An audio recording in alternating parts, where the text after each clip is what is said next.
ये बात उन दिनों की है जब मैं 9वीं कक्षा में पढ़ता था। तब मेरी उम्र 14 साल की थी। कुछ समय मैं अपनी फैमिली के साथ रहता था। मेरी फैमिली में मम्मी पापा और मेरी छोटी बहन भी थी। मेरे पापा गवर्नमेंट की नौकरी करते थे, इसीलिए हमें सरकारी क्वार्टर्स में रहना पड़ता था। जब मेरे पापा का प्रमोशन हुआ तो तब हमने उस कॉलोनी में एक बड़ा सा फ्लैट ले लिया। उसके बाद हम नए फ्लैट में शिफ्ट हो गए। मैं बहुत ही खुश था क्योंकि मैं सोच रहा था कि मैं अपना एक अलग से कमरा लूँगा। पता नहीं क्यों, जिस दिन से हम घर में रहने के लिए गए थे तब से मुझे उस घर में अजीबोगरीब बेचैनी महसूस हो रही थी। उस घर में मुझे देर से सोने की आदत थी क्योंकि हमारा टीवी चैनल वाला हर रात को एक नई फिल्म दिखाता था और मम्मी पापा और बहन दूसरे कमरे में जल्दी से सो जाते थे। शुरू में तो सब कुछ ठीक था, लेकिन अचानक मुझे एक रात को जब मैं अपने बेड पर बैठकर मूवी देख रहा था तो अचानक मुझे रूम के बाहर किसी की आवाज़ सुनाई देने लग गई। मैंने सोचा कि मम्मी यहाँ पानी पीने के लिए उठी होंगी। मैंने ध्यान नहीं दिया, लेकिन मैंने टीवी की आवाज़ थोड़ी कम कर दी। 4-5 मिनट के बाद फिर से वही आवाज़ आने लगी। वह आवाज़ किसी औरत के चलने पर उसकी पायल की आती है, बिल्कुल वैसी आवाज़ थी, छन छन। मैंने टीवी की आवाज़ बिल्कुल बंद कर दी, लेकिन बाहर से वह आवाज़ आ रही थी, छन छन।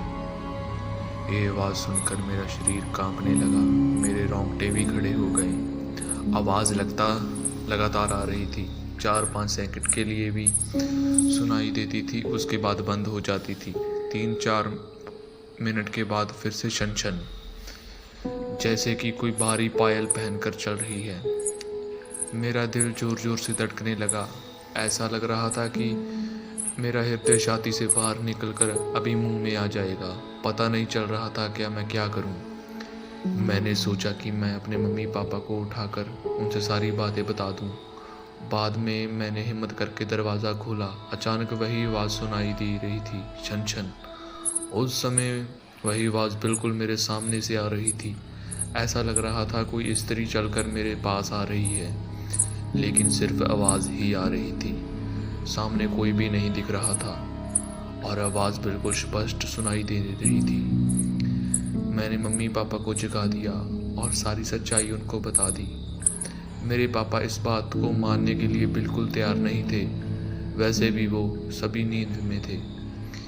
किसी ने मेरी बात पर ध्यान नहीं दिया। बाद में मैं अपनी मम्मी पापा के साथ उनके कमरे में सो गया। ऐसे ही 3-4 दिन निकलने के बाद एक रात से फिर वही आवाज़ सुनाई देने लगी, छन छन। बाद में मुझे उस आवाज़ की आदत पड़ गई। आवाज़ आने का कोई समय नहीं था। वह आवाज़ 10 बजे या फिर 10:30 बजे भी आती थी, परंतु एक बात तो पक्की थी, वह आवाज़ सिर्फ मुझे ही सुनाई दे रही थी और किसी को भी नहीं। वह आवाज़ से मैं बहुत ज़्यादा डर जाता था। 8-9 महीने बाद हमने एक नया फ्लैट मिल गया और हम वहाँ पर शिफ्ट हो गए। उसी फ्लैट में हमारी जगह पर जो नए लोग रहने के लिए आए थे वह हमारे जान पहचान के लोग थे। उनका बेटा मेरा बहुत अच्छा दोस्त था और उनका फैमिली काफ़ी बड़ा था।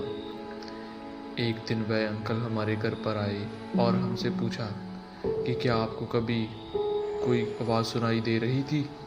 बस यही बात सुनकर मुझे पूरा यकीन हो गया था कि वह कोई मेरा वहम नहीं था। उस अंकल के पूरे परिवार ने वह आवाज़ सुनी थी। आखिर में मेरी मम्मी पापा को यकीन हो गया कि मैं झूठ नहीं बोल रहा था। बाद में उन लोगों ने घर में पूजा पाठ करवाया। हमने ये बात जानने की कोशिश की थी कि उस घर में आखिर हुआ क्या था। तब जाकर पता चला कि उस घर में एक नहीं बल्कि 6 आत्माएं रह रही हैं। उस बात को 14 वर्ष हो गए हैं और अब मैं बड़ा हो गया हूँ।